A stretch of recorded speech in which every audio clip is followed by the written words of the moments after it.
Ladies and gentlemen, welcome to the live, the front door show. We were sorry for the technical issues that were going on. I'm about to get Rollin Rivera on here. Hopefully, he, I know he's waiting for me. We had some technical, kind of a weird situation. I don't know if you guys ever had this situation where it wouldn't load up the live, so it was just crazy. To see if Lewis is going to get on right now. We're doing live, and I didn't want to, didn't want to stall it anymore. So thank you for showing up, everybody. Lewis should be live immediately. He was live a couple of times with me already, but was just preparing it. So you guys, I do apologize for the delay per se. So let's get Lewis online here. I do apologize again for that. Here we go. And this is a part 2. So Lewis, go ahead and get online, and he's going to pop in any time now. So we apologize for the delay. It was my fault. You guys, I apologize. He's going to get online. He was just already online as well. Let's see if he's gonna come on. So it's a little bit after, but we got plenty to talk about. Rollin Rivera is coming online. He should be on shortly.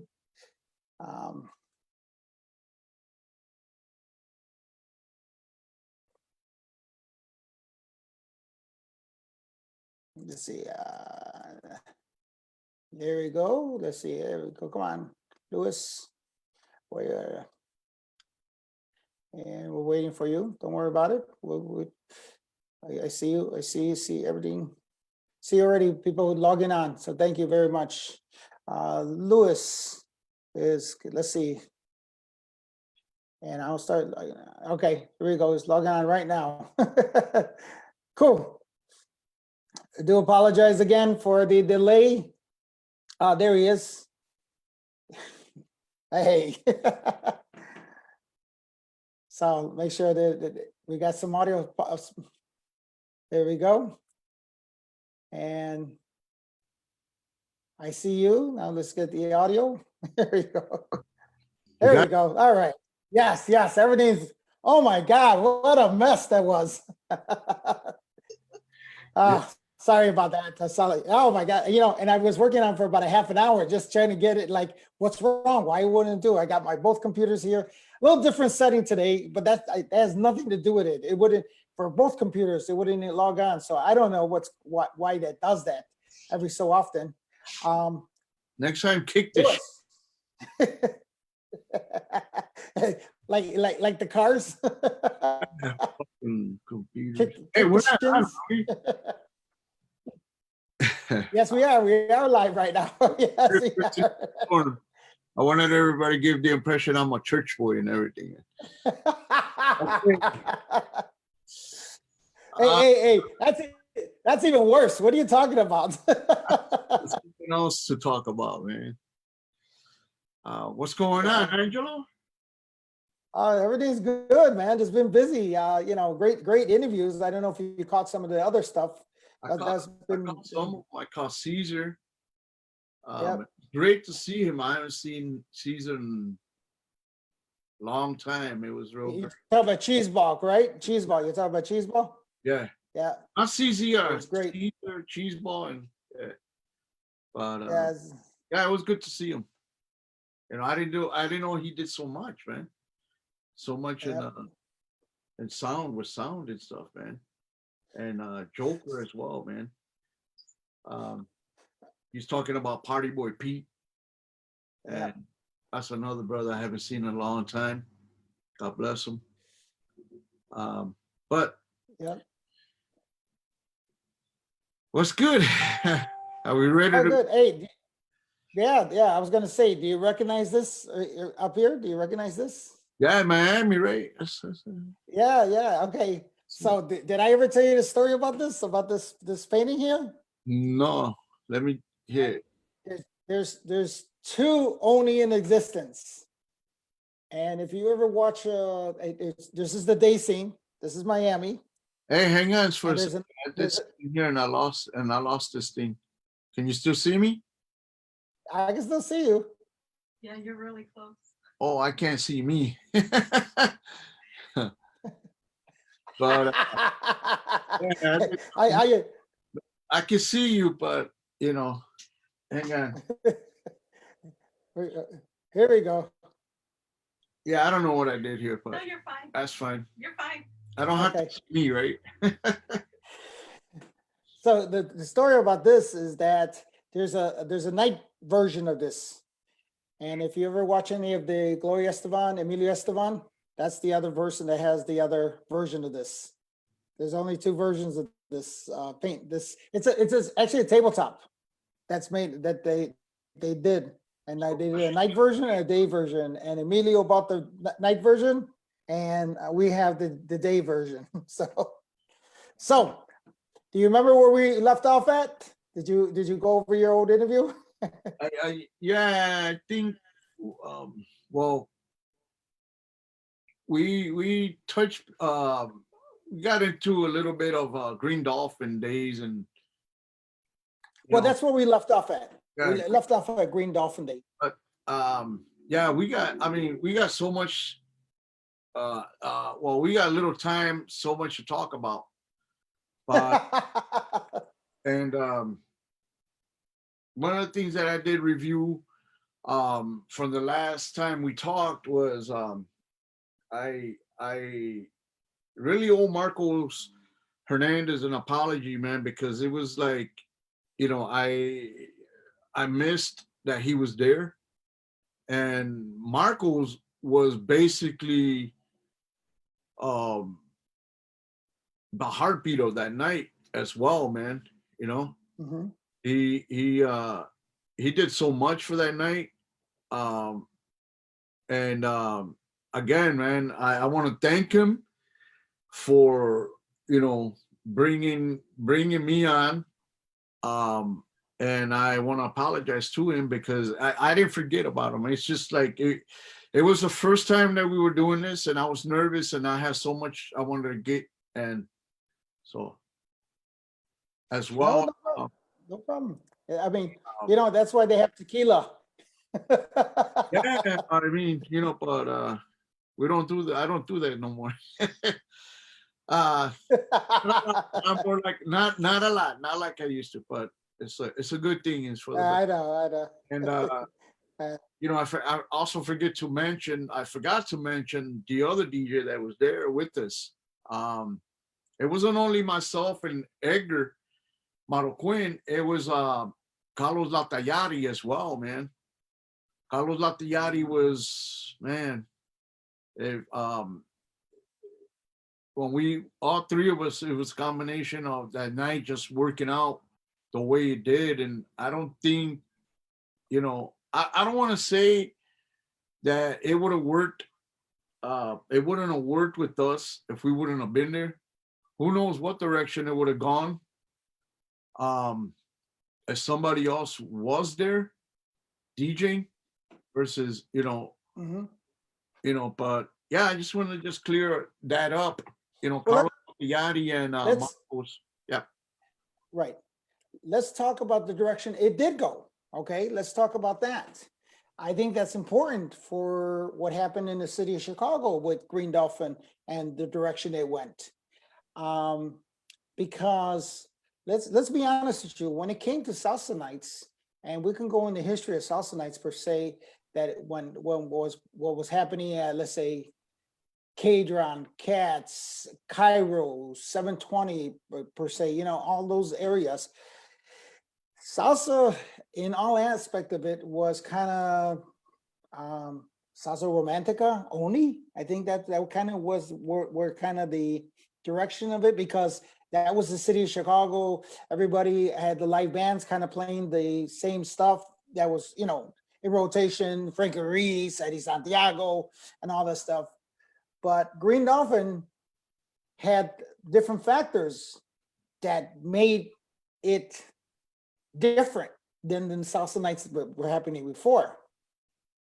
I think what happened at Green Dolphin is that when Alberto had me there, and I had told him I wanted to play a little different than what he was doing, because I know Alberto, he was again so passionate about salsa romantica, and and the commercial stuff, and I had so much music, and one of the arguments that we had was that we were playing the same stuff over and over again, like you said. And I wanted to go in, I wanted to play different. And I wanted to play, I think it was one of the dance instructors that I had worked with at another place, and it was Miguel Mendez. And I was playing, and he was giving a salsa lesson, and he walked over to me and he says, don't you ever play any mambo? And I said, yeah, sure, bro. And I played mambo for him. So then it's like, I said to myself, great, now I got a dance instructor that wants to listen to mambo. And I love mambo, and I loved salsa dura. So then when I went to Green Dolphin, I wanted to play salsa dura and mambo, because in reality, nobody was playing that. Nobody. I mean, if it was being played, I didn't know. And I was going to a lot of clubs back then.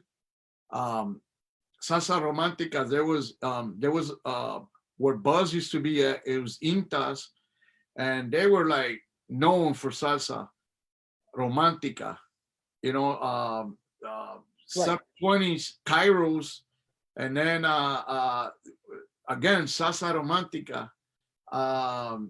Right. Land of Oz on Milwaukee Avenue in Sacramento, and again, it was all salsa romantica. But that was what Right. that crowd was liking at the time.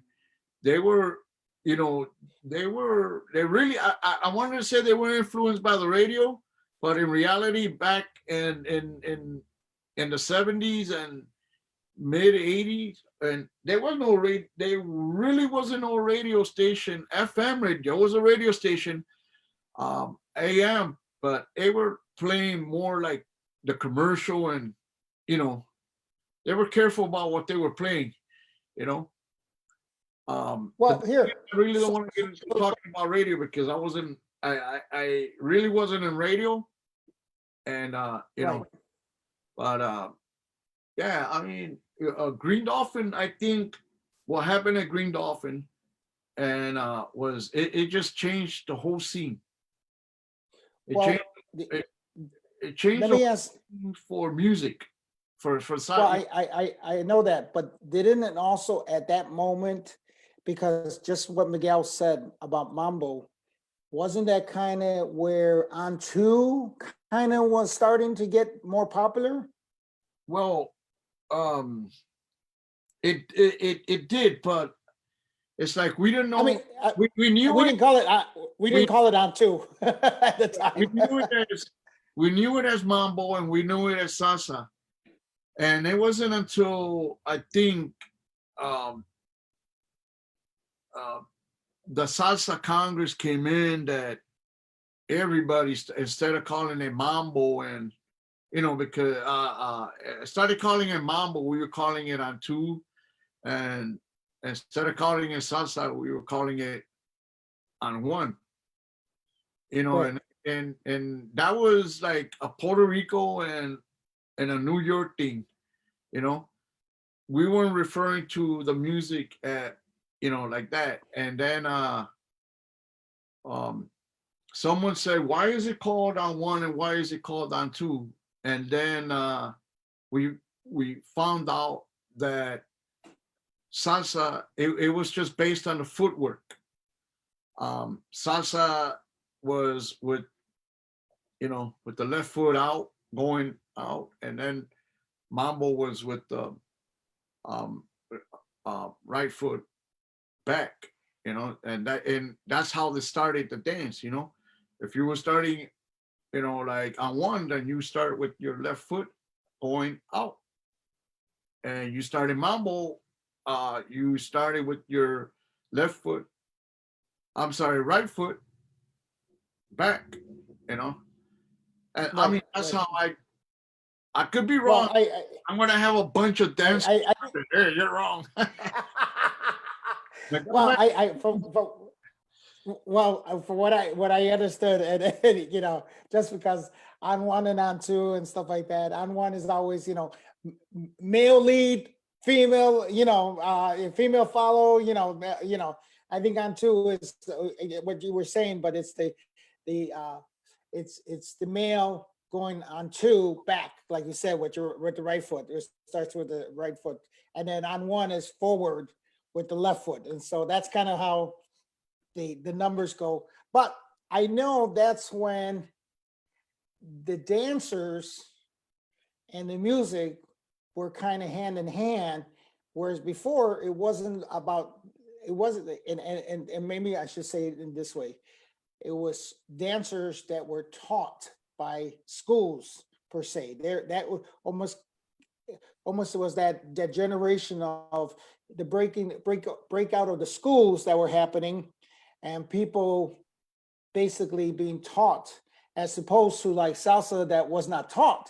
It was stuff that you learned at home, stuff that you learned from watching other people doing it and stuff like that. So that was the salsa pre dance school, and then when you guys, when we had Green Dolphin, you guys started playing the music that became synonymous to dancers, because that seemed to be the people who gravitated to and wanted to hear the B sides of the album, and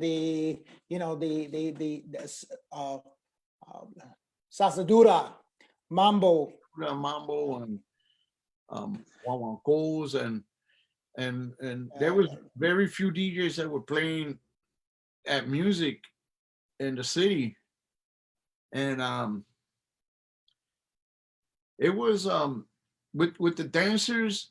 It was a lot of dancers. They were and you got to remember that around the time that we did Green Dolphin, that was also the time that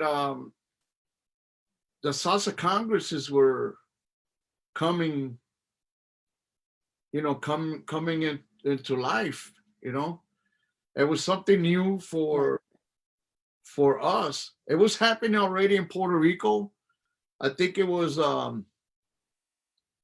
I think it was happening in Puerto Rico like 3 years before us, New York, and then LA was happening 2 years before us, and right, and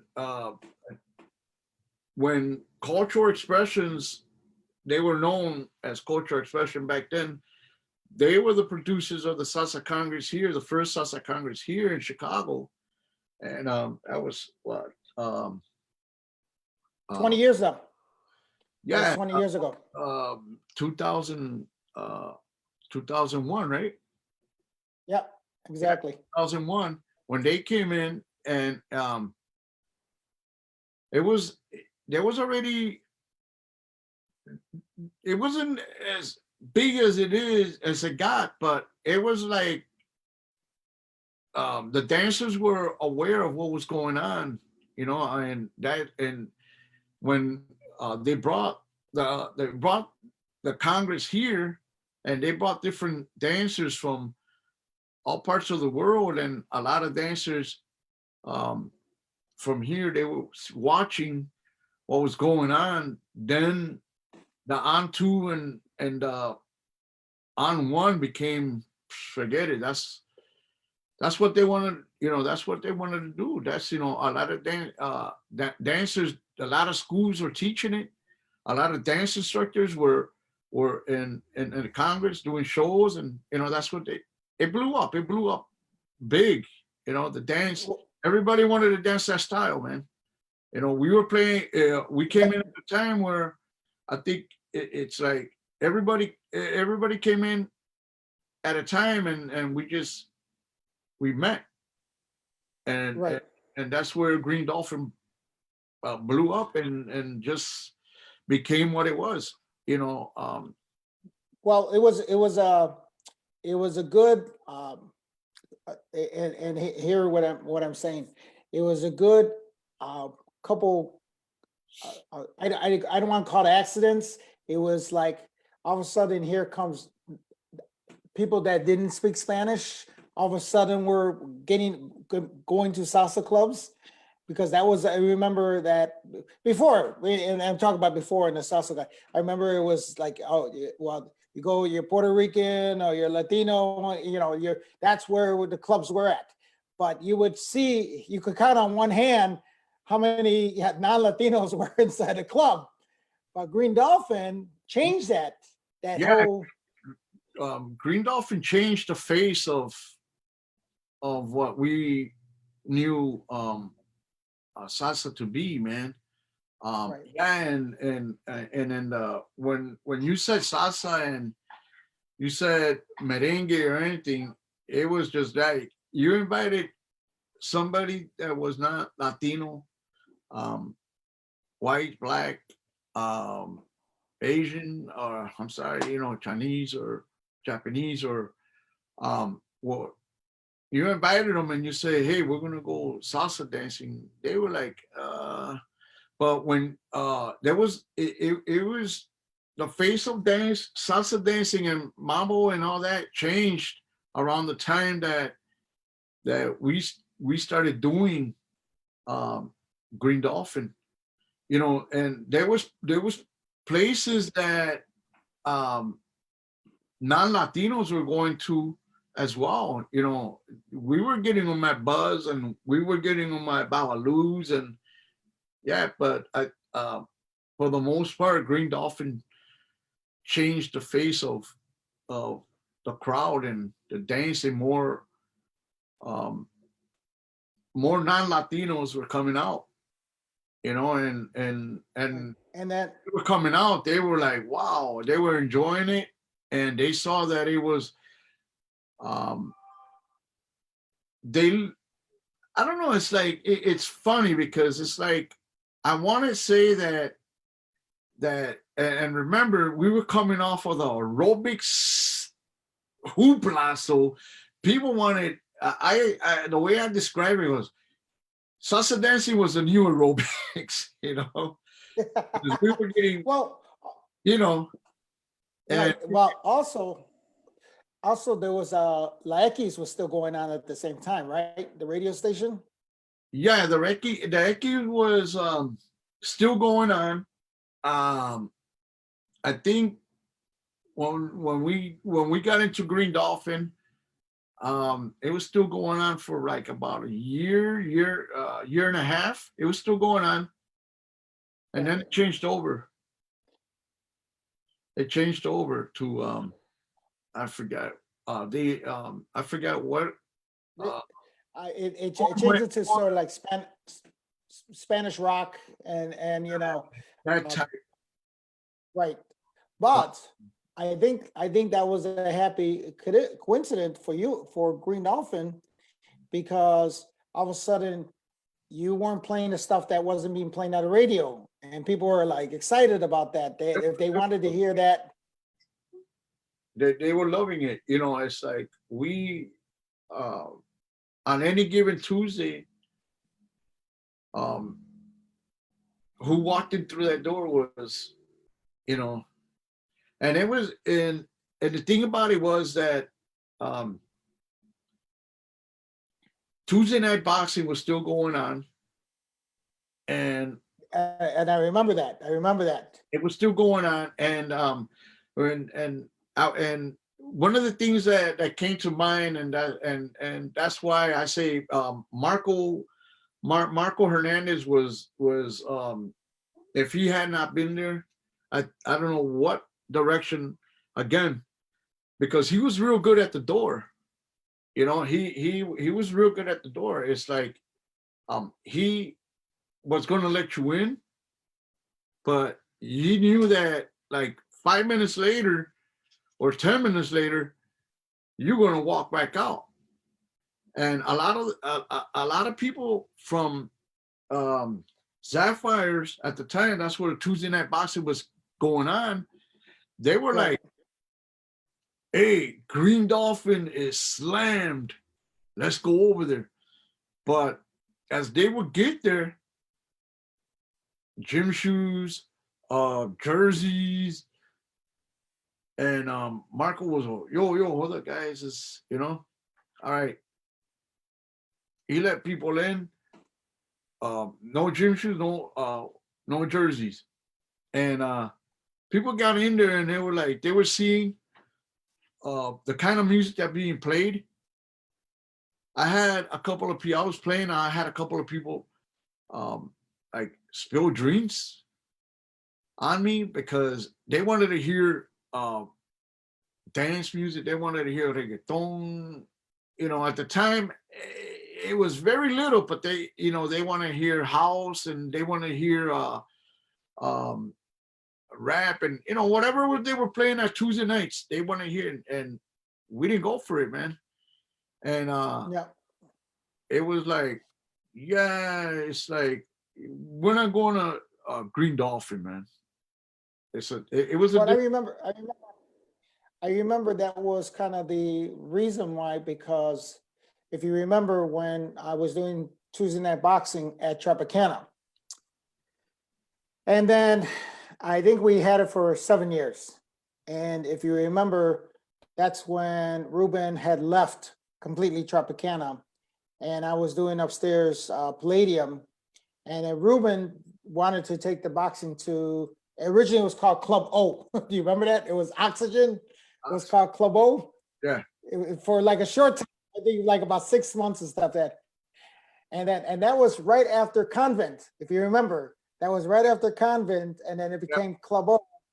And then, so as I was telling somebody before, Rick Rivera, it was a dance factory, then it became Convent, and then it became Club O for a short time, and then came Sapphire. That's what that was. But I remember the one of the reasons why I didn't care about the Tuesday night boxing anymore, because the clientele got really rough. I remember towards the end, and I was like, you know what? I don't want to do this anymore. So Ruben took it to, and that's how we first started the Tuesday nights over there at Green Dolphin, a classy place. Now, if you remember, ironically, at the same time, I was doing Palladium upstairs, and I had Rancho Luna as well. If you remember that, I had Rancho Luna, and Yeah. and I had Circuit Nightclub as well, the gay club. Remember, I had that as well. Circuit Nightclub on Thursday nights. I was doing Thursday nights over there. We had just started Thursday nights and a circuit, and that was Right. I think that's where Miguel told me. That's where it was. Miguel came up to me, Right. play Okay. mambo. Man. So then when he said play mambo, it's like I said, okay, cool. Let me play what I like. Let me play, versus Right. Santiago and all these. Not that there's So, nothing wrong with that, but well, and that was kind of I stepped away from the Tuesday for a little bit. I don't know if you remember that. yeah, because Marco was running in, and I said, you guys got it. I know you, Carlos, and Edgar were doing fine with the music. I was busy doing I already had my other nights and stuff like that. I said, it's all good. So it's all good. I remember that. So yeah, Marco's basically just told us, you guys do whatever you guys doing on stage, and let me take care of this over here. And it worked out. The people that were in there, it worked out, man. Marcos and Latayari and Edgar and then the dance instructors, it worked out. And it was the music definitely made a difference at at Green Dolphin. Then you got to keep in mind too, and there was another place before. I don't know if there was another place. I don't know if it was before Rancho Luna, but it was a place that Eddie Moquito Cruz DJ Yeah, yeah, on yeah, Monday nights. right. And Correct. Eddie Moquito, I did some guest spots with them over there, and Green Dolphin was just getting started, but at the same time, Eddie was doing stuff. He was there a little longer than what Green Dolphin, and he came into Disco City one day and looking for some music, and he goes, "Hey, I'm at this place on Monday nights. What are you doing Monday nights?" "I'm not doing nothing on Monday nights because Rancho Luna wasn't open yet. Right. Wasn't happening yet. You know, it was open. It was a restaurant, but it wasn't. You guys didn't do a Monday night yet. No, we did it. We did it after. Remember, there was a fire that happened over there on Mondays, or not on Mondays, but I mean the place. Somebody will tell me what it is. I forgot the name of the place. What happened was that the the police caught fire. Eddie was there Right. on Monday nights. So then the dancers, they had two places because Eddie brought me in to do guest spots. Okay, so then I did the guest spots, and I started playing just a little bit, and I was careful not to play too much, like I was playing at Green Dolphin. But I did that, and the dancers, Eddie had a real nice crowd in there already.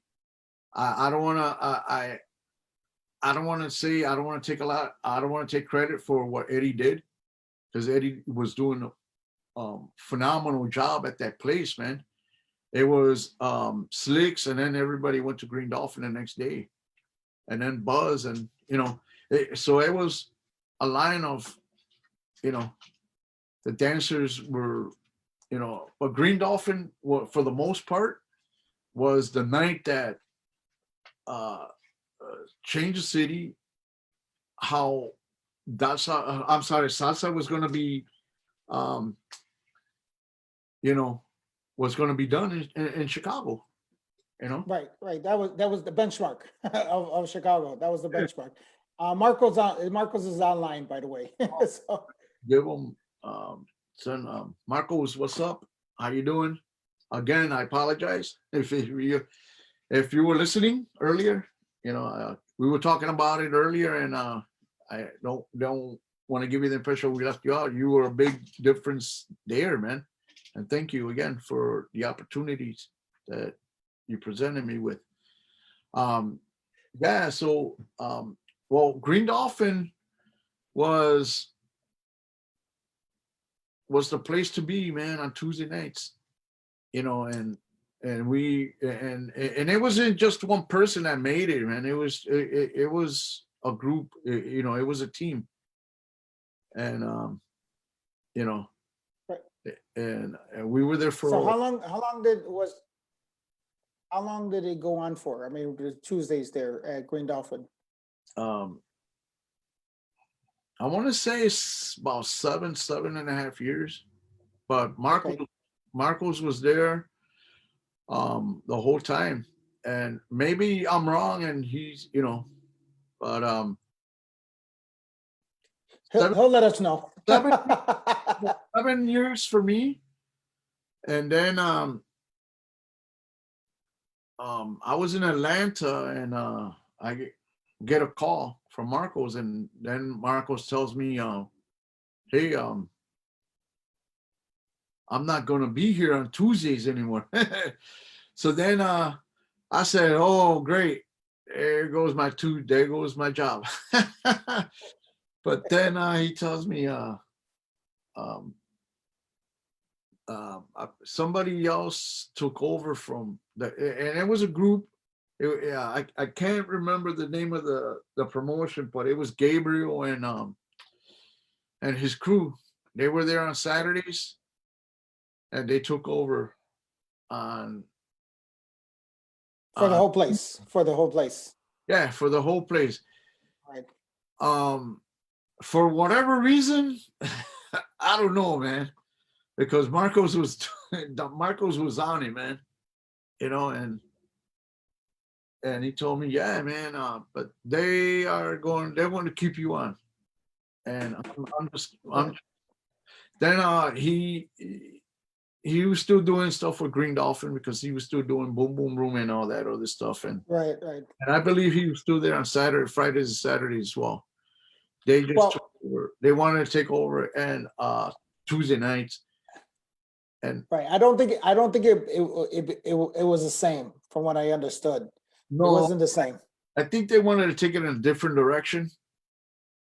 Right, And I was there for a little bit afterwards, and they wanted to take it in a different direction. And at the same time, you know, by them coming over to Tuesday night, um, whatever happened at Slicks, you know, with the fire, and Moquito ended up over there on Friday. I'm not sure if it was Friday or Saturdays, but at the same time, I ended up DJing as well alongside Moquito and DJ Cuco in the back room. right, right. You know, Well, I think that's where it, because I've always said that, like, on Tuesday nights over at when I do Alhambra, we were doing Fridays and Tuesdays. If you remember, I said, now one has to go because it was almost splitting the night. And I think that's what happened, is that we started seeing the numbers dropping dramatically on Tuesdays over at Green Dolphin because of the fact that it was done on Fridays and Tuesdays. So if people wanted to go out, they said, oh, well, we got a choice. We don't have to go there Tuesday. We can go there on Friday and so forth and so on. but You know, what was going on Friday? Yeah, what was going on Fridays at Green Dolphin? Bands were being brought over there on Friday nights. So then, people were just, they wanted at the same, you know, they did the dancing, and without the Tuesday nights, we never had bands, and it was just the DJs playing, and right, people. Then you started getting the what we called the drinkers coming back, because the drinkers were the ones that were coming to the watch the live bands and stuff. You know, the dancers. Friday nights was a different animal in the city because we were trying to figure out where are they going, and there was so many places that they were going to, man. You know, and Green Dolphin on Friday nights was nice. I thought it was gonna last, but it didn't pick up as we thought it was gonna be, man. You know, it right, didn't do as well as we thought it was gonna. You know, it did. You know, right. um, And then I think Ed tried to bring, or basically the new 720, try to bring it back on a Tuesday. They try to do Kairos again. So I remember there was that kind of split on a Tuesday because I remember 720 tried it as well. They tried to do Tuesdays as well, kind of rehashing the old Cairo days and stuff like that. And I was noticing that nobody was winning on a Tuesday at this point. It was crowds, it was just 60 people there, 60 people there, but nobody was really doing the numbers that when it was the that was high times. Yeah, right. you know. One of the well, Green Dolphin dying down. Um, I wasn't seeing that um the effort that was put into the promotion from these guys as much as, you know, Marco, and even when you were there, it was just like they thought that if they can open the doors, people will come in, you know, Right. and that was, Doesn't work that way. you know, like I said, you know, Green Dolphin got to where it was because it was a team. You know, the people that was put into place there, man. You know, and definitely promotion from your end and Marco's end. And after you left, Marcos did what he did, and he kept it going. It's like it Well, just, but um, what was going on was Sam at the time was, he liked the night, but then Sam was getting up there in age, and he was thinking of retirement. I think he was closing down the restaurant, and he went on a long vacation, and he let his sons run it, Louis and Brian, take over. And at the same time, they were Red Dog and Tavern, Red Dog and Borderline, right? And Borderline became Tavern. So they were closing. They closed, and his nephew came over.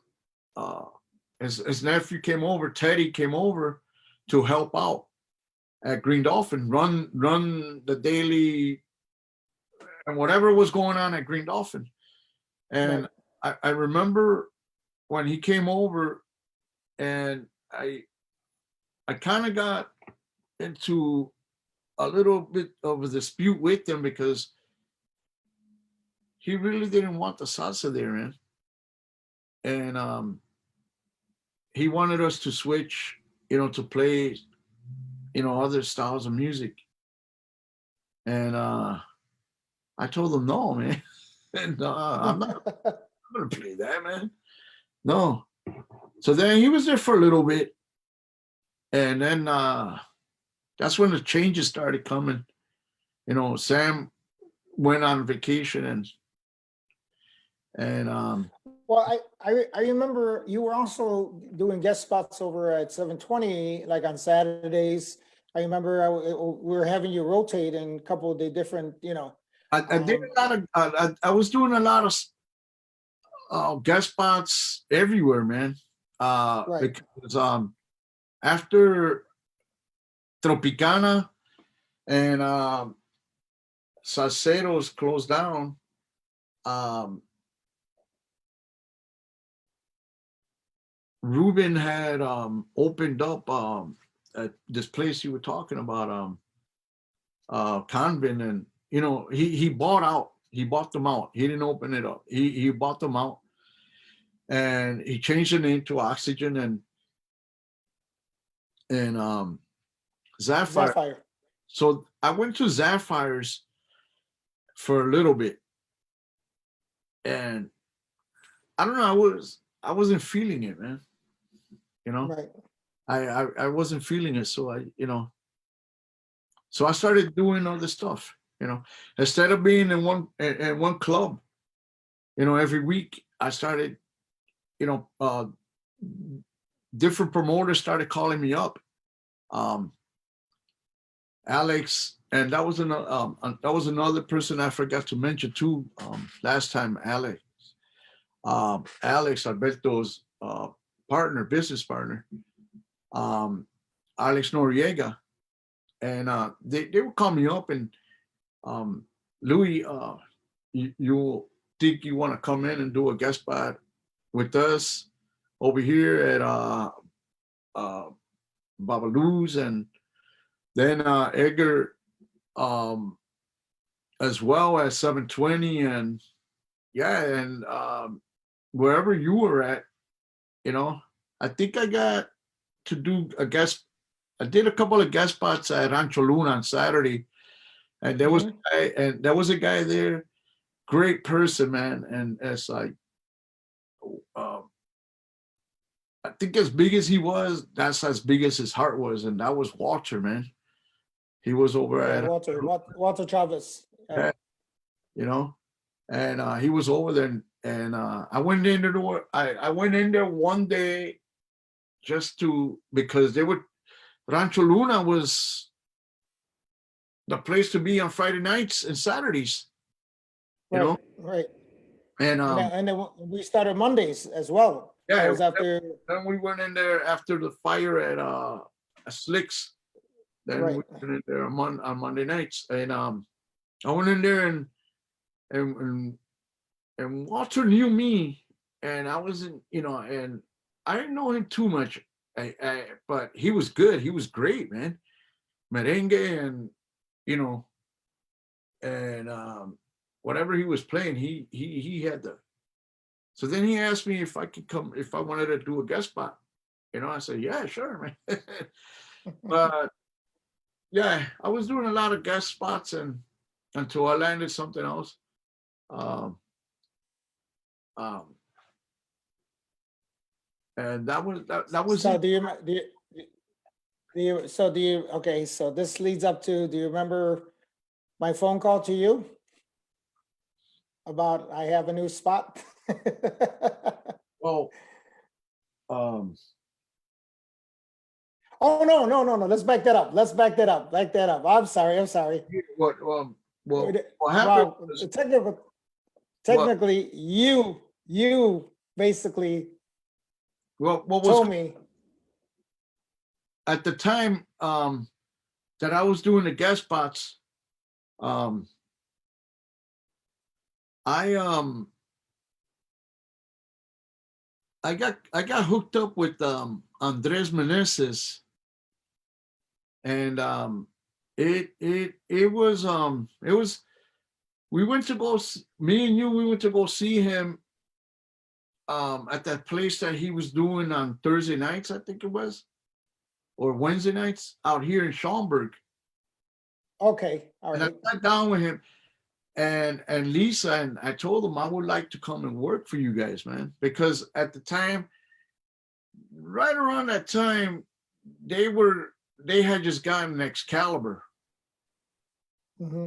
and I told them I would like to work with you and do some guest spots, and Andres was like, well, let me talk it over with Lisa, and you know so then Andres was getting a lot of stuff. Andres was getting a lot of downtown stuff, should I say. And he called me up and he said something about, okay, I would love for you to come in and work at Excalibur with us.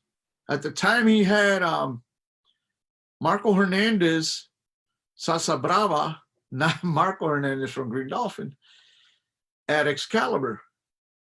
So then he put us together on that night. And then he had um uh he was doing something on Saturday nights with Leon and Lewis and Sydney.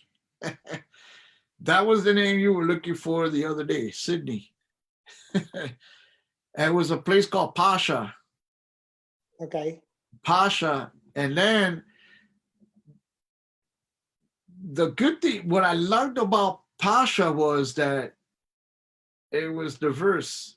It was like you had salsa, you had bachata, you had a little bit of Latin, you had a little bit of dance, but what you also had was going on downstairs in the main room on Thursday nights at Excalibur. You had it at Pasha, and that was the bandoleros. So Pasha had so much to offer. I mean, as far as music, I loved it, you know. And I was working there with with Leon and Lewis and Sydney, and Andres, brought me on because they were all like they were doing that night. And it was interesting because um, I was there for I was there for a while, for a little bit, and then I got up to talking to the guys, and I said I gotta go. you know, because at that time was when my traveling started, you know, my out of town stuff uh, because of the Salsa Congress. Right, right. I remember that. And I told Andres, you know, I'm getting more bookings out of town.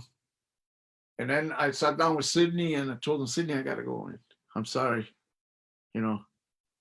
And at that time, it was too good. It was too good of a thing to pass up, you know. So then I met a gentleman there by the name of Dr. Russell, as we know him.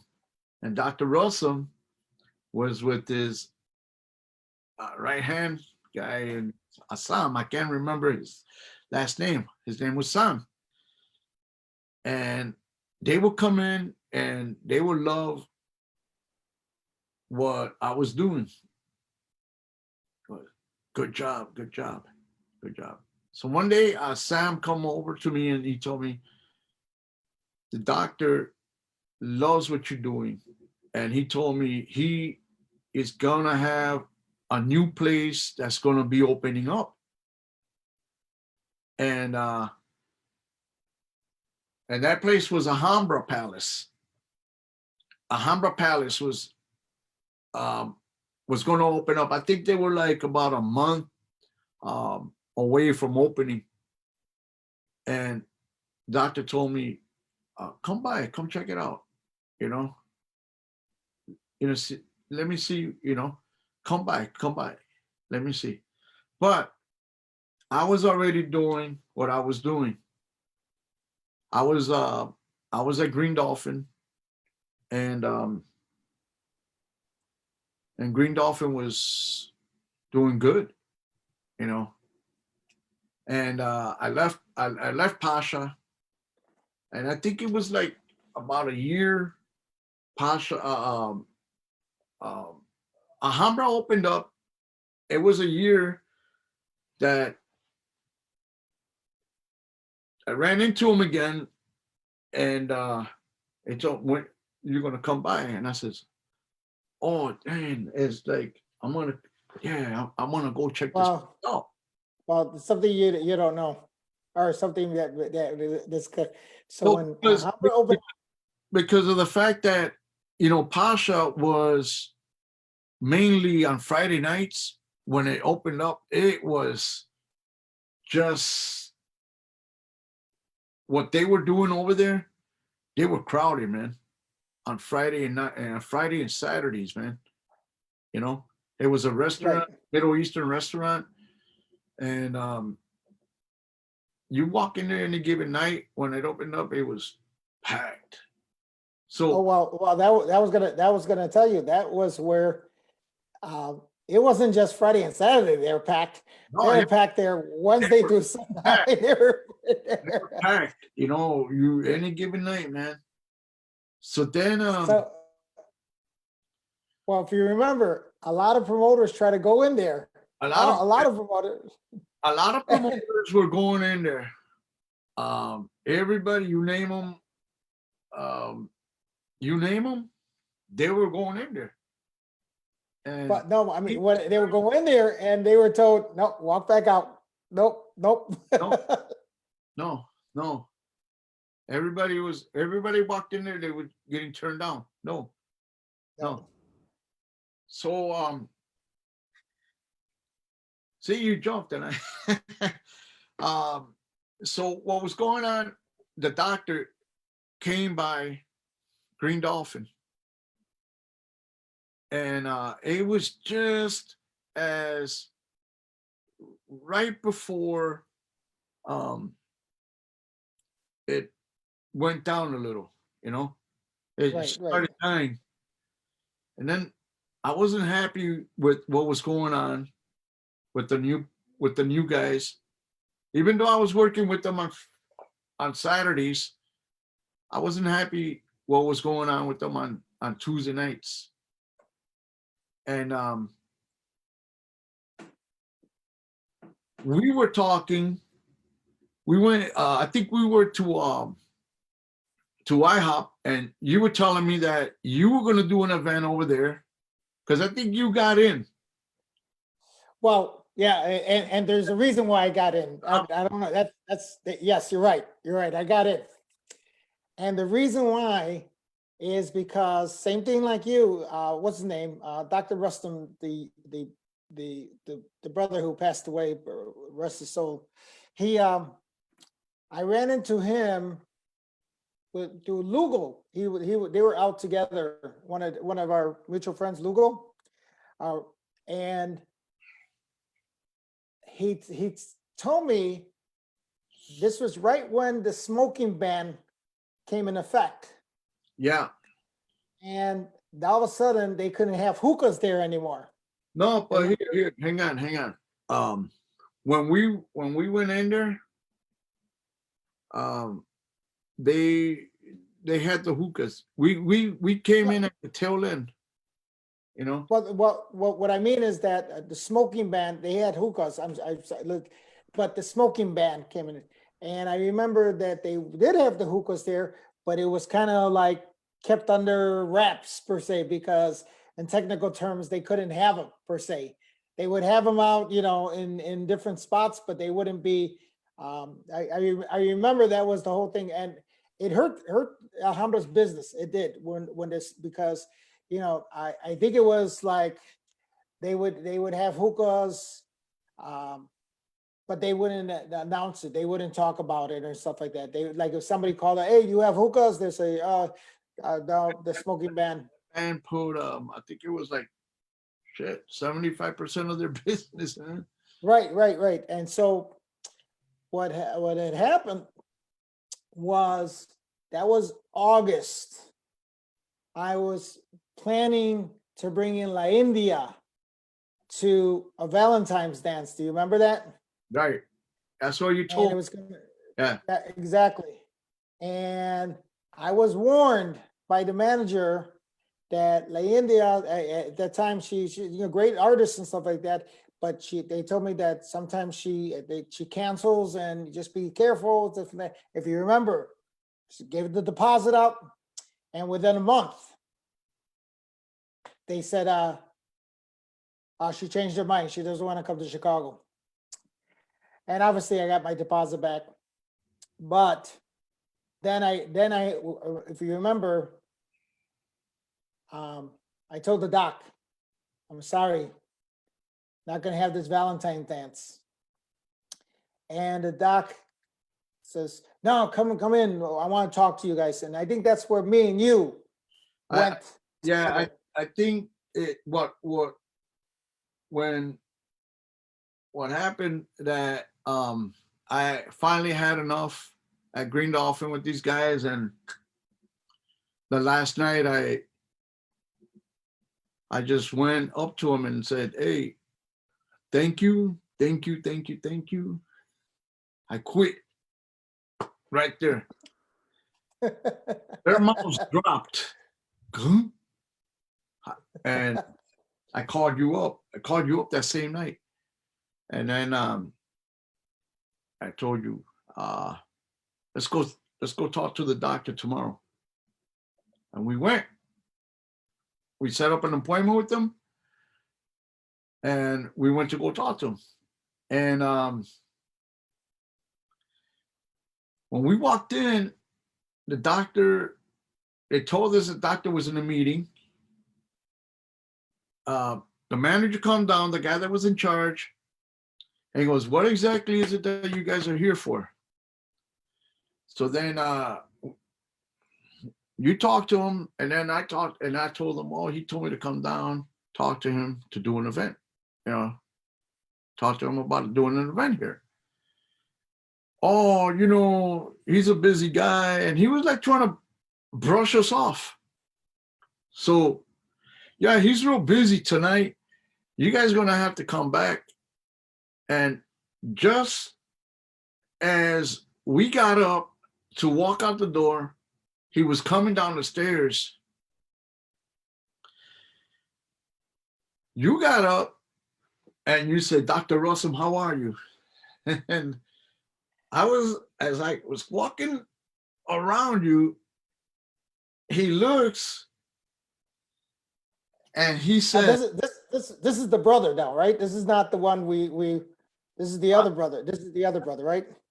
the doctor, the big guy. I mean, and I'm gonna be honest with you. I'm you know, the one that was always there, the one that was passionate and always sitting at the bar, and you know, Okay. All right. yeah.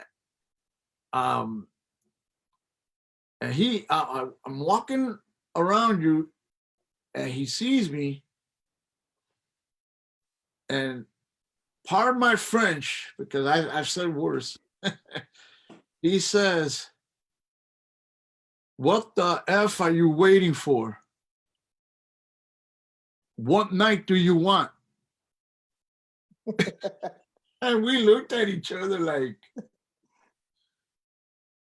and at the same time, Tuesday.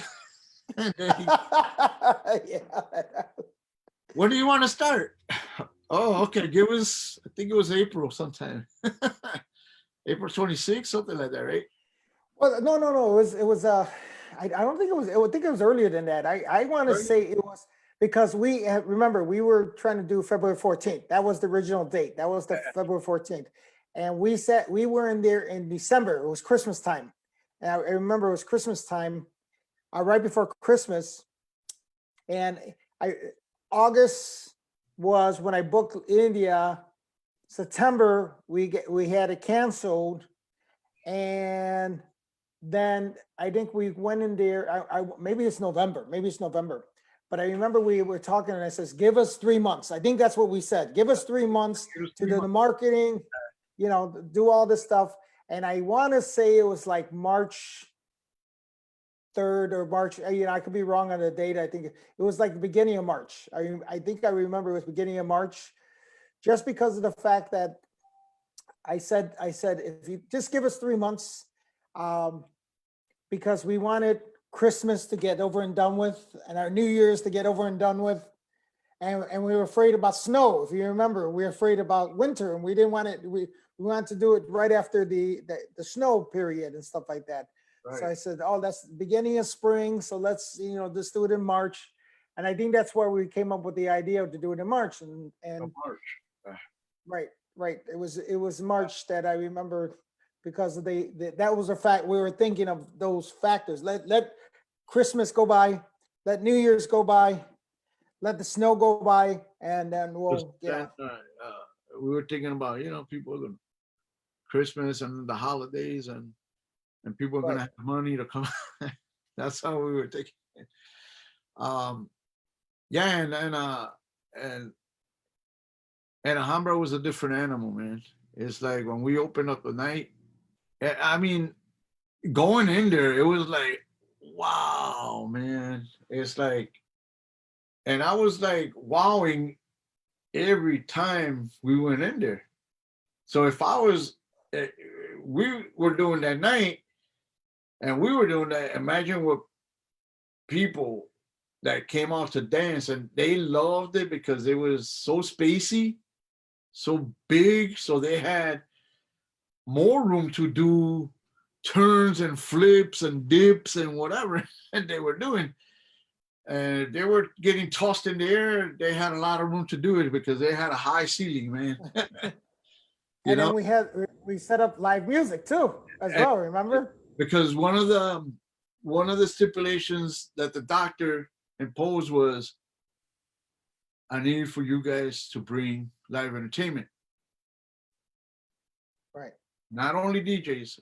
And we said we agree. right, And I think that we were looking at bringing in for the whole month, different bands.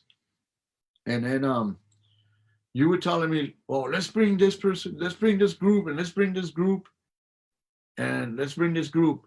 And then I kind of remember I said I wanted Angel Melendez, and the 911 Mambo Orchestra to do our opening night. And you said, okay, let's go sit down with them. So then we sit down with them, and I ask Angel, we want to talk to you about bringing you to Alhambra for opening night. I mean, do we need Andres sitting next to you so we can discuss? No, man, I you know, I can negotiate, deals without him. That was the arrangement they had. So then when he told us that, then you told him, you guys, you talked to him, and what came out of his mouth was, wow, Alhambra Palace, huh? Because I think he had played already there for A private event, private event, right? and he was like, wow, man, that's a big place. And so then he said, we told him what we wanted to do, and then he said, I tell you what, man.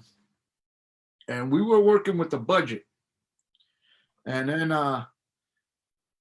that's why I'm so grateful to him, because he worked with us, and he told us, this is what I'm gonna do, man. Just all right, and keep in mind, it's like you guys gonna do salsa bands for a whole month. I'm gonna work with you guys. I'm gonna give you a good price, and keep in mind, I also have 5 different bands, and he looked out for us, and he gave us a great price, man. For Right, coming because he in, and because he had Augusta Angel, he had Angel Mendes, Hector Lavoe tribute. I mean, that's what he had. came in, and it was a different show every week, and he did that like for a month and a half, I think. And Five this weeks day, and 5 weeks in a row. I remember. yeah, to this day, I'm still grateful to him, because the way he looked out for us, and we told him, hey, Well, be honest with you, you're great, bro. And that's when the Grammy nomination came, and then he wasn't known as Angel Melendez in the 911 orchestra, and I made a big deal about it. It's like every time we got introduced to the audience, the dancing crowd that was there, he was known as Grammy nominated from Chicago, hometown, Angel Melendez in the 911 Mambo Orchestra. And I was proud for what he had accomplished, right? And well, he was talking to A-Rod about it, about the whole thing, and I was listening and said, yeah, man, that's my boy, man. He did it. well, we weren't the only reason why it got busy. No, that I just want to make sure that we all, give due justice to people who helped us out for that night, because there was a lot of people involved. No, And they it were. was a teamwork. It was Yeah, teamwork that made it happen. there was a lot of team. Uh, While we were getting started, uh, we had a lot of help. We had a couple of DJs that came in and helped us out. You know, um, one in and we particular had, was the White Burr. yep. He came in and he did. He came in and he did guest spots, man. And while we got the night started, you know, he came in and he spun, and he said, "Hey, Dwight, here's a little Let's something." let's Yeah, let's talk about the eh, grand opening night. Let's talk about grand opening night, because that was the wow factor. Grand opening night. Do you remember how many people we had? I believe it was like um close to 1,000, something like that, 1,200, something like that. It It was was, close. It was close to 1,000. Correct. yeah, it was a big crowd, for a club. It was a big crowd. I mean, don't for a Tuesday night, because there's crowds that You know, Yeah. we were down the street from Transit, and Transit does like whatever it does on a Friday and Saturday. But for a Tuesday night, that was like the biggest crowd that came out for salsa dancing. Well, do you You know, remember what happened the week before we opened up? I believe that was 9/11, man. No, no, no, no, no, no, no, no, no. No, I'm sorry. I'm off. No. The Yeah. doctor calls us into No, a no, meeting. that happened after. Do you remember that? Yeah, that happened after opening night, because we sat down with the doctor well, and we came to an agreement of what we were going to pay him for the, right. what was No, gonna- but I'm talking about before when we open up, I'm talking about when the doc questioned if we were going to fill up the place. Do you Oh, remember that? yeah. You remember that?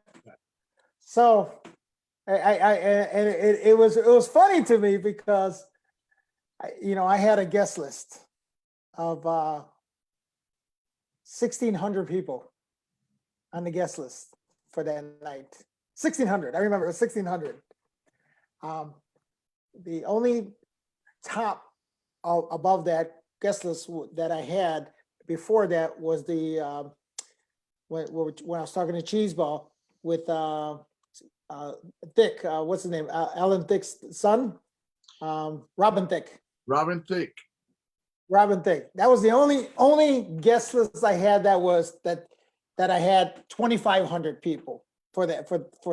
But other than that, when I said 1,600 guest list, I remember the doc telling me, and this is verbatim. He says, "Hey, Angelo, I have a lot of people telling me that you guys are going to fail this Tuesday night." And I remember both me and you looking at each other like, what is he talking about? Yeah. And and the doc said to us, "I'm sorry to tell you this, but there's people in this industry that your buddies that are coming up to me and telling us that you guys are going to fail." No, we're And not. we both were, we both knew the guest list. We both knew how many people were coming, and we're like, "No, Doc, I don't know." Hey, I don't know who you're talking to, but yeah.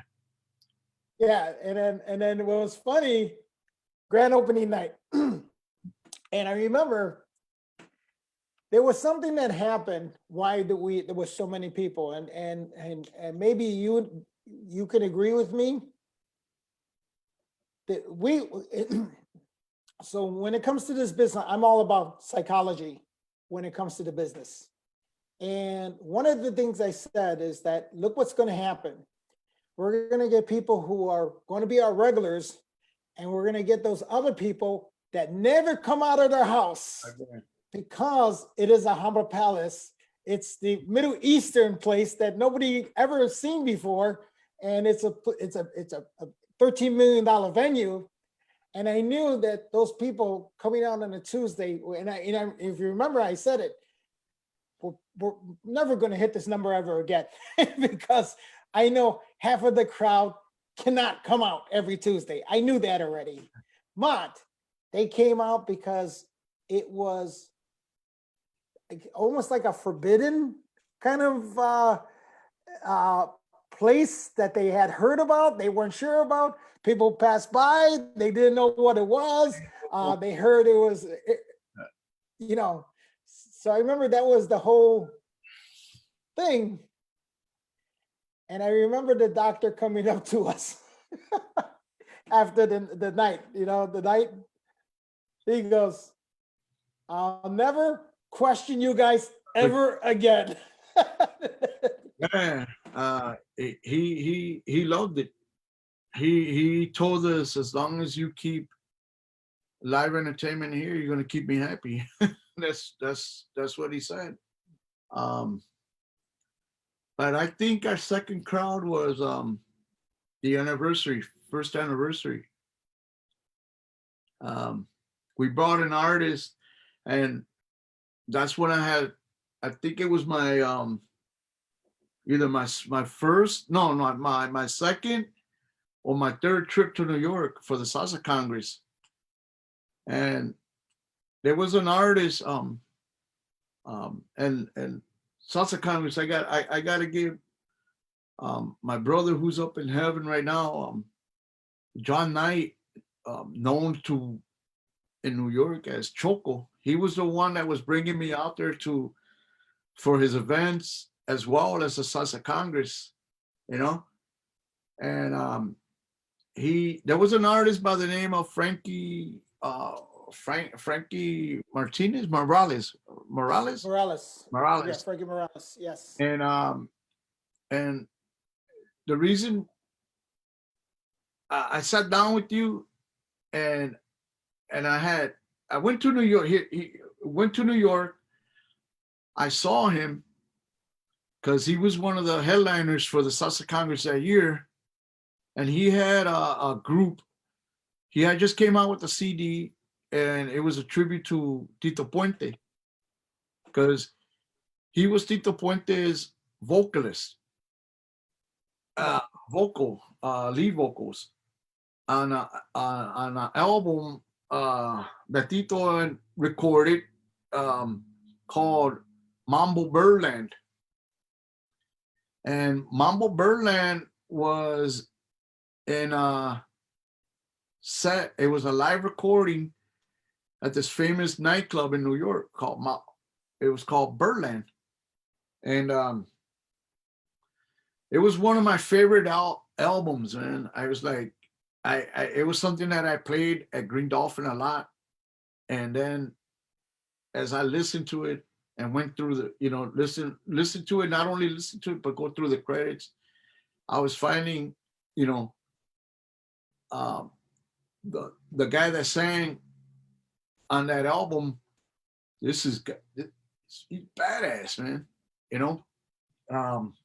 so when I heard him in New York and I went up to him and I talked to him and I told him, man, it's like you sing on one of my favorite albums. And he told me which one. I said, Mambo Birdland. He go, bro, that is my favorite. That's like the best, one of the best work that I've done. He done other work with a group called the Bad Street Boys. And something that I didn't know until we brought him over here. I'm gonna work into the story. So I'm talking to him, and he said, "You're one of the DJs, right? Tonight?" He goes, "Yeah." He goes, "Man, playing some nice stuff, man." So he goes, "Where you from?" And I told him, "I'm from Chicago." And then he tells me, "Wow, it's like I never been to Chicago, man. I traveled with different artists and I traveled with Tito all around the world, and I never been to Chicago." And then it's like a light went off, man. And I knew that our anniversary was gonna come up, but this was back I think for the Labor Day weekend. I was out there. And I told them, I'm gonna bring you to Chicago. I'm gonna bring you to Chicago. And he looked at me and goes, "Oh, okay. All right." I don't remember if I called you that same night or the next day and I told you, "Hey, I know who I want to bring for our anniversary, man." And you told me, "Well, it's not until we're far, we're far away from our anniversary party, man." If I told you, I know who I'm bringing, man. So I told you who it was, and I told you, listen to the CD. And you said, "Damn, this guy's badass," So he gives me his card, and we're talking, we're going back and forth, and he tells me, "Louis, if you bring me out there, I'm gonna work with you, okay?" So then we're like leading, and a couple of months, I think it was like 2 months before our anniversary, I get a hold of him again, and he says, "Okay." So he says, "All right." So he's sent over the contract. Uh, we went over it, fine, and it's like it was just him. It was just with the band. It was him and not the band. He wanted to bring the band, but we told him, "Yeah, we can't swing that." Right? So The ticket would have been too expensive for a Tuesday. yeah, the tickets were fucking expensive, man, for one night, man. And we were like, I kind of like figured that if we did it, if we bought the tickets like 2, 3 months in advance, no, man, those tickets were fuck.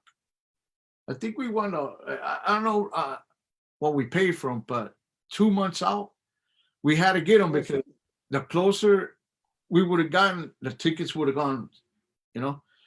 So right. we got the tickets for him, and he sent over the contract, and all we were doing was just like, for 2 months, please let this guy come. Let this guy come, because they were going to be out of the money for the tickets. We sent him the deposit, and we were the whole time we were talking, and then we started talking about who we're going to get to back him up. And then I told you Angel Melendez. Grammy nominated Angel Melendez. And then you told me, well, and that was like when we started hiring, bringing in Nabori as well. And Nabori was different than everybody else, because Nabori was doing their own music, you know, their own, their own stuff. They weren't, they were doing stuff, cover stuff, but the main menu for them was their own music from their album, and I said, no, man, I want to bring in Angel Melendez. And the reason why I stuck with Angel Melendez was from a show that he did with Andres Meneses at the Park West. And that show, they brought in an artist by the name of Luigi Texidol. And Luigi Texidol, he sang with Sonora Ponceña and as well as Ray Barretto. And on that night, Angel was playing with the 21-piece orchestra. And this is how the similarity with Frankie and Luigi came. We didn't know what we were in for with Frankie, and but Luigi Texidor comes in. They bring him straight from the airport to the venue. No rehearsal whatsoever. He gets on stage, he apologizes, sorry for the delay, I was delayed at the airport and then traffic. And he says, okay, Angel Melendez, without any rehearsal, 1, 2, 1, 2, and starts. And this guy looks at him, and he's staring at him. And he says, whoa, lower the music. And I'm in the front, and I'm thinking, what, he forget the words? And then he just like tells the audience, wow, man. Wow. We're in for a treat tonight, man. This band is like, has to be like one of the best bands I played with in a long time. 21-piece, imagine that. And that's who, and that night, that's who I knew from. I wanted to bring Frankie and I wanted Angel to back him up. And then I convinced you to do it. He goes, all right, let's do it. So going back to how the waiting to hear from Frankie, we hear from Frankie, but Angel is telling us, I need the sheet music. And Frankie wasn't sending it a free, he wasn't sending us the sheet music. So I called him up and I told him, what's going on? And it's like, we're like a month away, man. And my guy needs the sheet music. And then, he's real busy doing other stuff. And he needs the sheet music because he needs to get it in. Okay. So then he says, okay, I'm gonna send it out. We finally get it. I think it was like 2 weeks out. He got the sheet music, and and they're just telling me, I don't know, man. This guy's like 2 weeks out, and I don't know. So make a long story short, Angel comes to me and tells me, man, I had to rewrite everything. I had to rewrite the horns. I had to rewrite this. I had everything. I had to rewrite. So then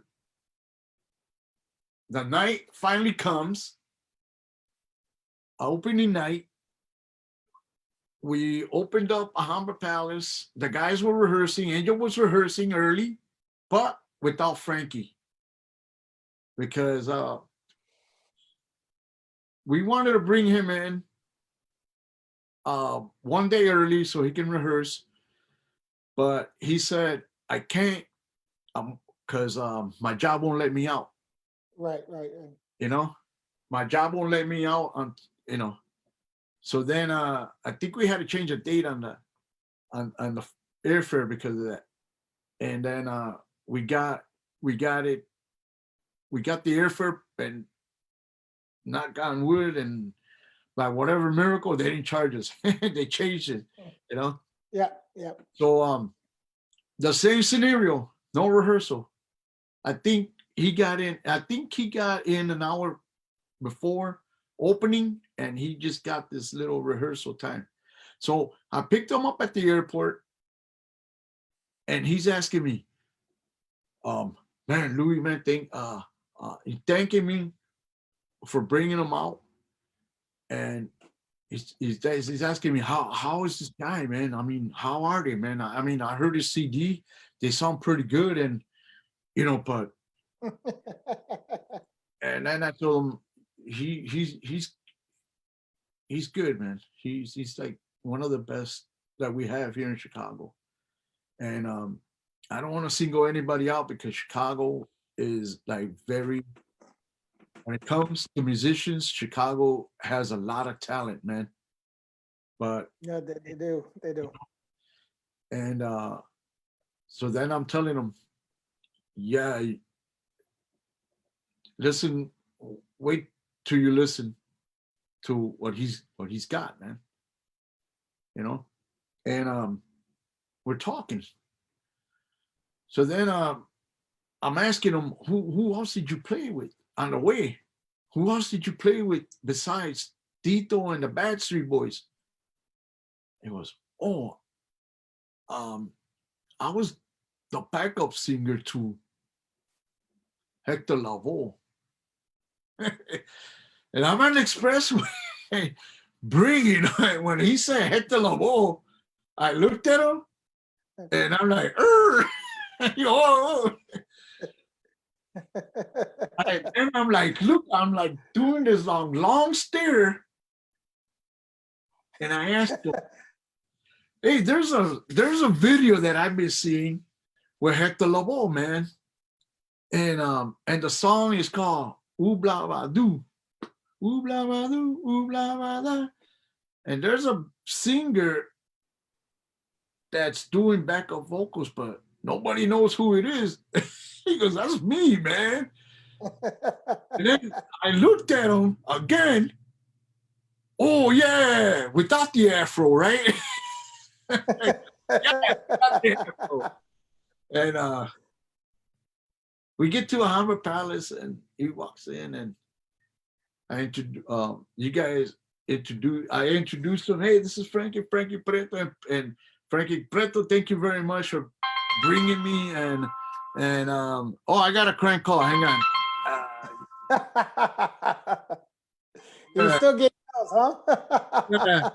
yeah, he don't live here, and you guys meet, and we were short on rehearsal. We only got in like about maybe like 45-minute rehearsal with Angel before we opened the doors. And he hears Angel, and he walks off the stage and he says, bro, what the fuck did you get me into, man? This fucking band is phenomenal, man. You know, it's like I haven't heard stuff like this since Tito days, man. And then I told him, I got you the best in Chicago, man. And I walked away from it. And then they got the rehearsal in, and it turned out to be a great show, man. I was, they jammed, and Angel did a great job, and they jammed. He was happy with them, man. He was so happy with them, man. Hey, he's so happy that I think he wound up staying an extra day. You know, that was 12 years ago. Back to the airport, he goes, "Oh, yeah, yeah, man, yeah, I changed my airfare. I changed my airplane flights, man. I'm going to stay an extra day, man." It was cool. That was 13 years ago now. Yeah, it was 13 years, man. Yeah, and, so that was 13. That was my memorable, because it was not only it wasn't an event. It wasn't my first event to have bands or out of town groups or whatever, but it was memorable to me, and it was somebody that I wanted to bring, because Tito was one of my favorite artists, and to have his vocalist was the closest I was gonna get to Tito, because keep in mind that Tito Jr. Was one of the guys when I was at the pool that was constantly always calling us about his CD and pushing his CD and getting his CD, promote his CD. And I would talk to him, and I would tell him, man, it's like every time your dad comes to Chicago, I keep missing him. And there was a promoter that used to bring Tito Puente to Ravinia, and he would switch them up. He would bring 3 artists, and it was 3 artists that he would bring to Ravinia. It was Celia Cruz, it was Eddie Palmieri, and it was Tito. And he would always bring them to Ravinia, and that was Mike Romano. I don't know if you remember Mike Romano, though. Yep. Tall guy. And Yep. every time he would bring Tito, he would come to Disco City. You're gonna go see Tito, right? And I say, I'm gonna try to make it, man, because I'm working, and I got it. And I was in the back of my mind, procrastinating, and he'll be here next year. And then when he finally left us, it's like it broke my heart, because I never got a chance to see Tito. All right. So, And, hey, hey. Louis, just to let you know that I have the video on my YouTube channel. Oh, great. On the forefront. April 6, 2007 is the Frankie Morales show. Yeah, that's what I was. I knew April something, and I was close. It was something. Yeah, that was it. Yeah. 2007. 2007. Yeah. So then Right. then I think the second artist was Junior that we did at Alhambra. And that plays Tito Jr. And, Yep. Yep. and I think we got a bigger crowd for Tito. Yeah, we did. We filled up the balconies. So do you remember why we got Tito? Do you remember that whole thing about the I why think- why? Yeah, I think he owed you a date. Yeah, because He we owed- booked him for Tropicana, yeah, and that was right after 9/11. If you remember, that was right after 9/11. And so obviously everybody it's like the pandemic right now. So everything was closed down, right? So there was no X. And he's like, okay, don't worry about it. And I think it was a 6-year period that, but every time I talk to him, he says, dude, I got you. Don't worry. I got you. Don't worry. yeah. Um, that was Tito Puente. That was 7 years in a row. I think that was when we're talking about big artists, we've brought local bands all the time and stuff Oh, like we that. have local bands. Yeah. Yes, and, we always brought local bands. Yeah, Tito Puente, and then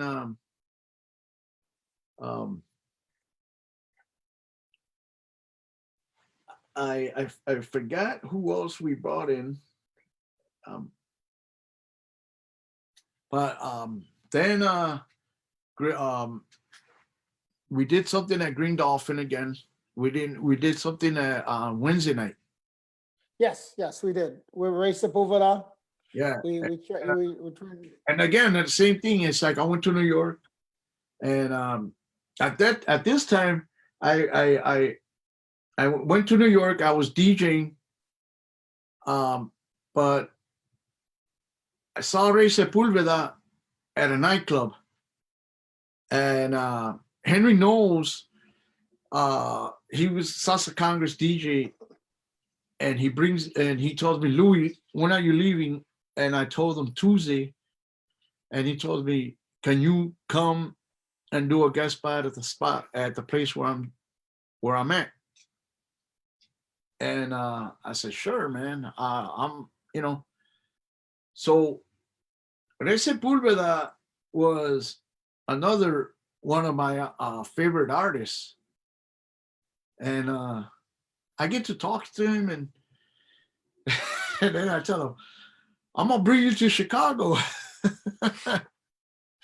And he says, okay. All right. And I said, I'm going to try to bring you and Johnny. And he says, well, let's concentrate on me first. And I came back and I talked to you, and you said, yeah, man, let's bring him, man. Let's do Ray Sepulveda. And we bring him, and then we did the promotion with a buddy of ours, and he's no longer with us, Jay. And it turned out we bring him in. We're negotiating with him. I'm sorry. We're negotiating with him, with Ray Sepulveda, and then we're trying to figure out what band we're gonna bring to back him up. And then I said, Nabori, man, let's get Nabori. So then at that time was Edwin Sanchez was the keyboard piano. He was going back and forth from Chicago to New York, New York to Chicago. And I think he was moving back to Chicago. And then we were talking, we talked to him, and we told him we're planning to bring Ray Sepulveda, and then he told us, I'm real good friends with Ray, and I played with Ray when I was in New York, and then we got Edwin to back him up. Right, because that was kind of the as soon as we told Ray Sepulveda that Edwin Sanchez was doing the band, Yeah, then it was no further questions after that. It was like, okay, right, yeah. you got it. Yeah, That's how it was. yeah, Ray was even when I talk and even when I talked to him in New York, he was like, real iffy about coming because I don't know how the story went, but somebody brought him and didn't pay him here, so he was like real iffy about coming back to Chicago, and you know, but we didn't know that. I found all this out later after we brought him and stuff. So then when so then when I think you talked to him and you told him, well, we got Edwin Sanchez, he's gonna back you up. And then he called Edwin Sanchez and to confirm it, and he said, yeah, these guys are cool, man. These guys, I work with these guys, they're legit, they're straight on, man. Right. Then Well, I mean that became kind of the from what I understood, because we were working with these we were bringing in a lot of people. I guess there was a big reputation in Chicago that a lot of promoters didn't do what they said they were going to do to a lot of artists. So we had changed that whole concept to a lot of artists because, and I'm sorry to say it, but artists talk to each other all the time. They'll tell, hey, be careful of this guy, be careful of that guy. But I think that what happened is because we started booking so many people at different times, then it became like, no, these guys, these are the real deal. These guys are, stick to the word. They're not shisty. They're not, they're not underhanded or anything like that. And I think that's why we had a pretty good reputation within the music industry and the artist industry per se, because that changed again. I think that changed because there was, I mean, not to say that there were promoters paying people, but it was just, it happened. Festival didn't work out. This rained on that festival, and then they couldn't pay the artists. We for that night, Ray once he found out that we were all good, then we get a phone call from the other half. We get a phone call from Johnny Rivera. And I think I think it was you that talked to him. And then you told me, guess who I got a call from? Johnny Rivera. And I said, oh, really? And then we were, I think, like a week away from the event. And then, oh, really? And he said, yeah, he wants to know if we bring him with Ray. And then I was thinking about it. And then I said, you know what? It's not a bad idea. But the reason we wanted to bring him was because of that song that they had together, And then, so then I was thinking about it, and we were going back and forth. But how are we going to sell the show? How long will Ray be on stage, and how long will he be on stage? And then at the end, they come together and they sing that song that, So then I was leaning more to doing it until he asked for more money, man. And then I said, nah, let's just stick with Ray, man. And then he called back and I'll come out and I'll do the song with Ray. And then I told him, nah, man, let's just go with Ray, man. Right. And you said, nah, let's just go with Ray. If we bring Johnny, we'll bring him back. We'll bring him another day. And we told them, no, we're gonna go with Ray, and that's it, you know. And the concert turned out to be a nice concert, man. It was Right. good. It You know? was good, real good. I remember, yeah, and I I'm know. still in contact. I'm still in contact with Ray to this day. I Yeah, still talk to him. you did an interview a couple of weeks ago, and I saw the poster right behind you, and it was just like tucked. Right. But I kept the poster too.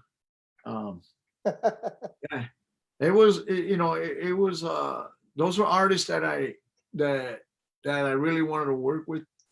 Another artist that I wanted to bring and I didn't get a chance was and you brought him out, was Frankie Vasquez, and that was Oh, what a, great talent. And his story was, I had met him and he told me a story about a promoter that brought him over here by the name of Carlos Garcia. And Carlos Garcia worked with me and Lugo at Disco City. And Carlos Garcia brought Frankie Vasquez to Lincoln Park Zoo for a concert that they were having. And then it got rained out. It got rained out. Yeah. So then Ray, Frankie said that every time that any promoter brought him out to Chicago for outdoor events, they were getting rained out, man. You know. And yeah, wanted to bring him and another. There was a lot of artists. I mean, I had a list of artists to bring, man. You know, and there was people that regular promoter, no, the crowd doesn't know them, and okay, the dancers, Right. but for the most part, we literally had to stay with the artists that were known, the names, Tony Vega and Tito Nieves, and we didn't get a chance to work with them, but I would have had loved to work with them and have them at that place, man. Yeah, at a Humber Palace, and I think if we would have, I think we talked about bringing Tito Nieves. We talked about it, but it was just talk. Well, but no, it was more of economics. I mean, it was just because on a Tuesday it became, and then also remember then a part where you were no longer part of Tuesday at one point. Right. And nothing against anything else that was happening, but there were changes in the industry. There were changes, and charging what we were charging at the door, and then again it goes to the whole psychology of people, what they're willing to pay and what they were not willing to pay. You can bring Tito Nieves somewhere, and trust me, you're going to have 100 people, but 100 people are not going to be able to support a night per se, whereas it's a Friday and Saturday, you can have 600 people, but then, they can take off. Yes. Off on a Saturday, and it just, and a Tuesday becomes a really tricky game of what you can bring, who you can bring, and how much you can charge, and how much that every artist is going to be, because, that's the truth. So, I mean, I think that's where I was focusing on the local bands more so, just because it was, so one of the things you missed is the creation of the Humble Park Orchestra. I know you weren't there yet, or you weren't there anymore, And when me and Angel, that was the talk about, doing local bands, and especially but what you said before about musicians, phenomenal musicians here in Chicago. I've always known that, and I think that's where, it's unfortunate what we're going through right now with everything else, the pandemic. Um, Um, Angel, Angel is very talented, and I often told him, he did a lot of work with a lot of other groups. He, backup trumpet player, and I mentioned to him a couple of times, you you should you should have your own. You should be doing your own thing, man. Get your own group together, and you know. But I think he's I like think that working on it. I'm working on it. But right. man, I think things he, happen. Things happen. he's a great talent, man, and Right. we're we're very fortunate and very lucky to have him here. Well, Yes. what I'm getting at, and is leading back to you. I think things happen, and I can honestly say that things happen to me that at the moment that it's happening, I think it's a negative, but it turns out to be a positive. Mhm. And I think when you had stopped with us at Alhambra Palace, um, you changed your lifestyle a little bit. Is that correct? You kind of changed your Yeah, I doing. did. I was, going through like I don't know what I can call it. Not be um little bit embarrassed to say it, but I was going through a little bit of drinking problem, and it was getting out of hand. And then when I left Alhambra, I it was like right around the time that a lot of stuff was slowing down, and it wasn't because they were slowing down because of me, not being on top of things. It was slowing down because there was changes. There was a lot of changes coming, and it was making me depressed. And I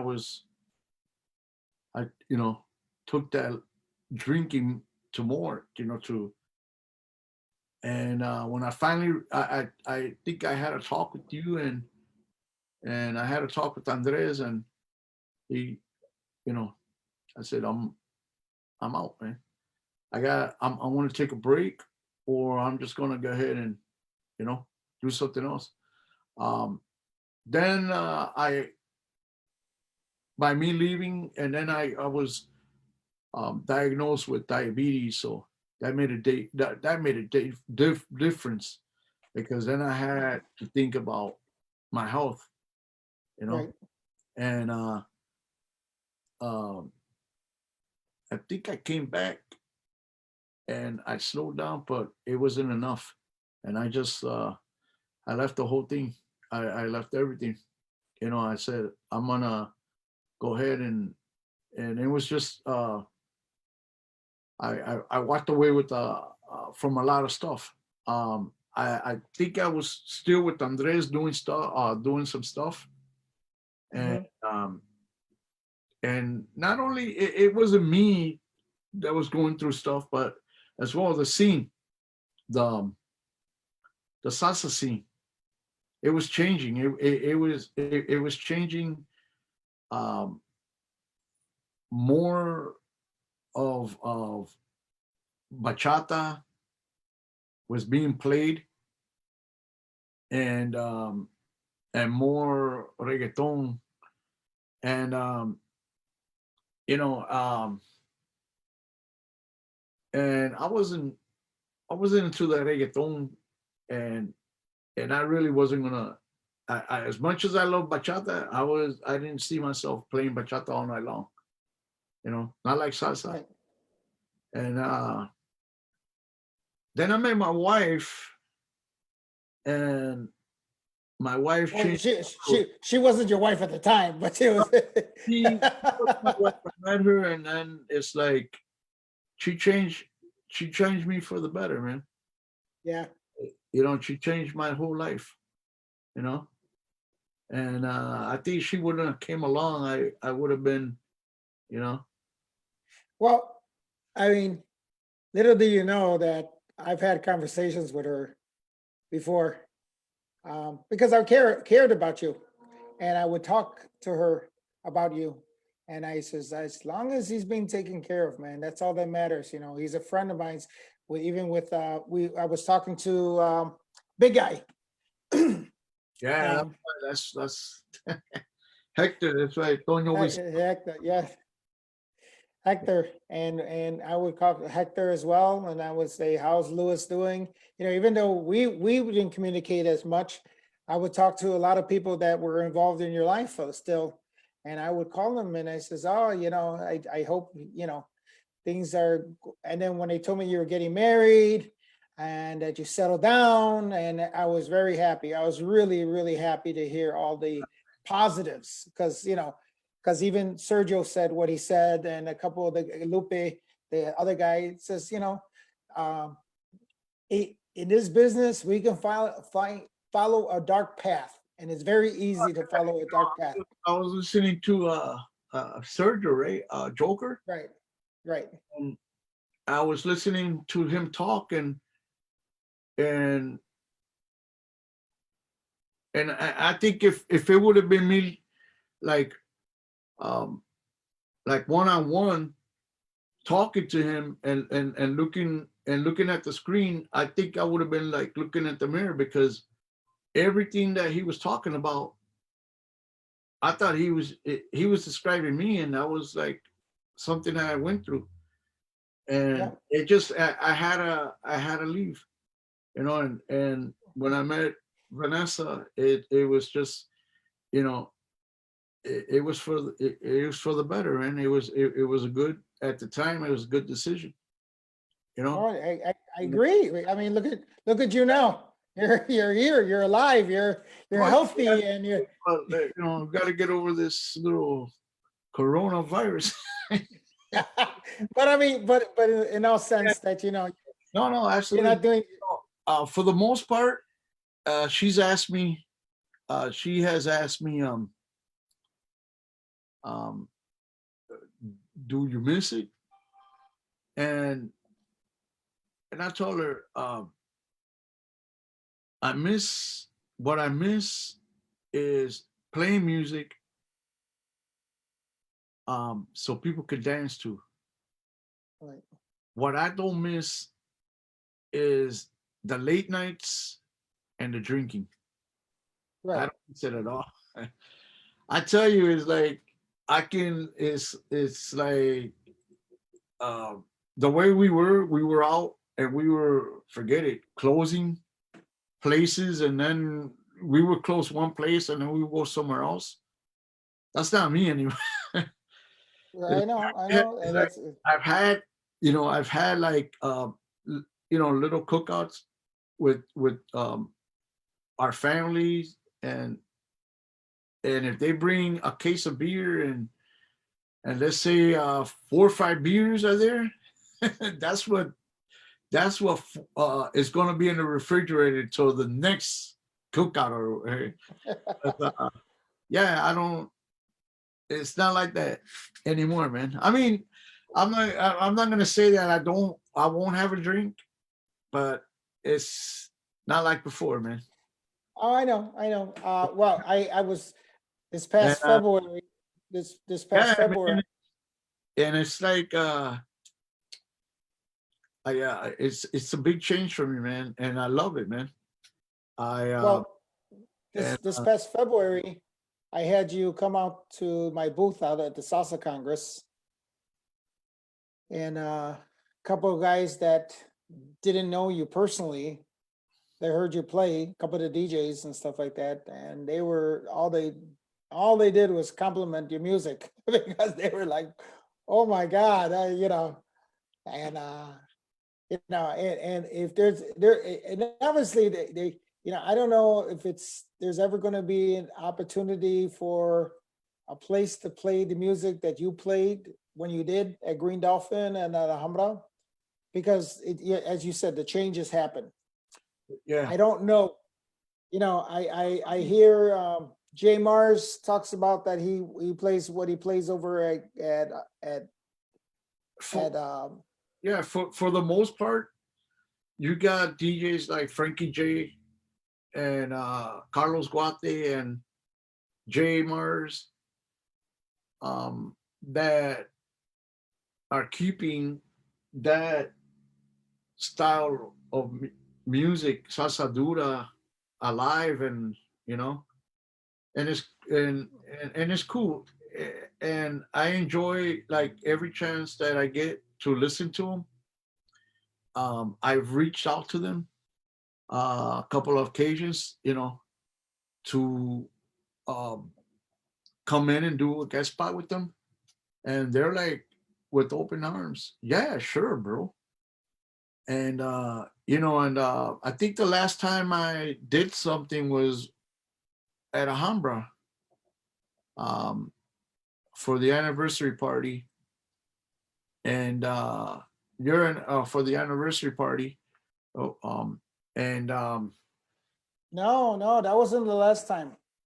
I'll well, tell you the last time. And all of us was DJing. You were up there. That was at Alberto Scandalo's no, no, tribute. I'm talking about the I'm talking about the event that we did that you did at Alhambra with Freddie Fresh and Oh yeah, yes. I'm sorry. You're right. Alberto's party was at Transit, Right. and yeah, it was nice to come out and play with the guys again, you know, because I haven't seen Marcos Hernandez Sasa Brava in a long time, Mhm. and Edgar I would run into, but it and you know to see the guys that were there, Ricky, um, Ricky Carlos Rodriguez came out, and the White and um, Danny, the geez, I losing you know, like Al said, I'm getting old. I'm getting old, man. Yeah, and so I was at Transit, and it was nice to see those guys and nice to hang out. Um, and when I DJ'd at Alhambra, uh, the time that last time that I was there, I think when was that? That was February or something like that.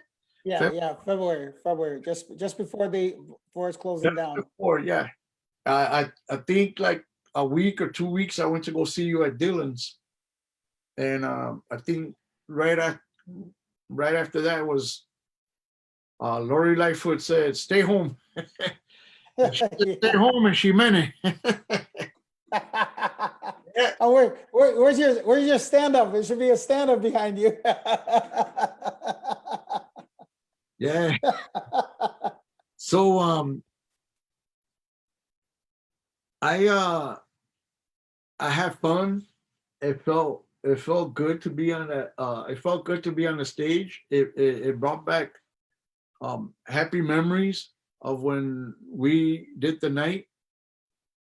Um, and when I finished, I had um, a couple of the regulars that were going there, and from wherever I was at, Green Dolphin, Buzz, uh, Alhambra, and they just came up to me and said, "I danced everything that you played, man, and you played music that brought back a lot of memories, man, of Right. when you were at these other places, and we miss you, and we enjoyed your music tonight, man." And it's like, um, I I was taken. I was like, it took me back, man. It's like I had to take a second and not, you know, um, ball out or whatever.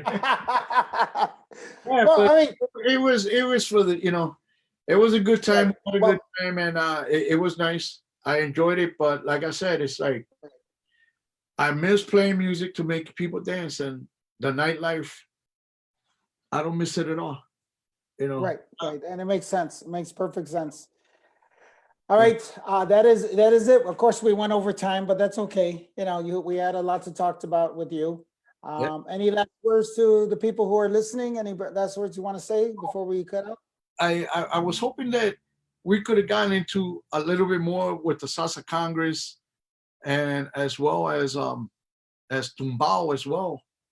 But Ah, yeah, and shout outs go to Louis and Javi from Tumbao. Thank you. Thank you. That was a great place to be.